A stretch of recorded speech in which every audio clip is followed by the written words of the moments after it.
ಇಲ್ಲಿ ಬಂದು ಕೇಂದ್ರ ಸರ್ಕಾರವನ್ನು ಟೀಕೆ ಮಾಡ್ತಕ್ಕಂಥದ್ದು ಇದರಿಂದ ಏನೂ ಪ್ರಯೋಜನ ಆಗೋದಿಲ್ಲ. ರಾಜ್ಯದ ಜನರಿಗೆ ಈಗಾಗಲೇ ಅರ್ಥ ಆಗಿದೆ. ರಾಜ್ಯದಲ್ಲಿರ್ತಕ್ಕಂಥವರು ಜನಪ್ರಿಯ ಮುಖ್ಯಮಂತ್ರಿಗಳಲ್ಲ. ರಾಜ್ಯದಲ್ಲಿರ್ತಕ್ಕಂಥ ಮುಖ್ಯಮಂತ್ರಿಗಳು ಸಿದ್ದರಾಮಯ್ಯನವರು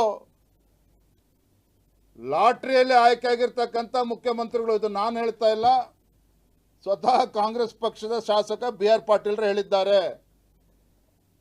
ಲಾಟ್ರಿಯಿಂದ ಮುಖ್ಯಮಂತ್ರಿ ಸ್ಥಾನವನ್ನು ಗಿಟ್ಟಿಸ್ಕೊಂಡಿದ್ದಾರೆ ಸಿದ್ದರಾಮಯ್ಯನವರು. ಹಾಗಾಗಿ ನನ್ನ ಒಟ್ಟಾರೆ ಅಭಿಪ್ರಾಯ ಏನಪ್ಪ ಅಂತ ಹೇಳಿದ್ರೆ, ಅದೃಷ್ಟದ ಮುಖ್ಯಮಂತ್ರಿಗಳು ಸಿದ್ದರಾಮಯ್ಯನವರು. ಲಾಟ್ರಿಯಿಂದ ಬಂದಿರತಕ್ಕಂಥ ಸಿದ್ದರಾಮಯ್ಯನವರಿಂದ ರಾಜ್ಯದಲ್ಲಿ ಯಾವುದೇ ಒಂದು ಅಭಿವೃದ್ಧಿ ಕೆಲಸ ಕಾರ್ಯಗಳು ಆಗೋದಕ್ಕೆ ಸಾಧ್ಯ ಆಗಿಲ್ಲ, ಆಗುವುದೂ ಇಲ್ಲ. ಆಡಳಿತ ಪಕ್ಷದ ಶಾಸಕರ ಹೇಳಿಕೆಗಳನ್ನು ಗಮನಿಸಿದ್ರೆ ನಿಮಗೆ ಗೊತ್ತಾಗ್ತದೆ. ರಾಜ್ಯದಲ್ಲಿ ಇವತ್ತು ಸ್ವತಃ ಇಕ್ಬಾಲ್ ಅವರು ಕೂಡ ಹೇಳಿದ್ದಾರೆ,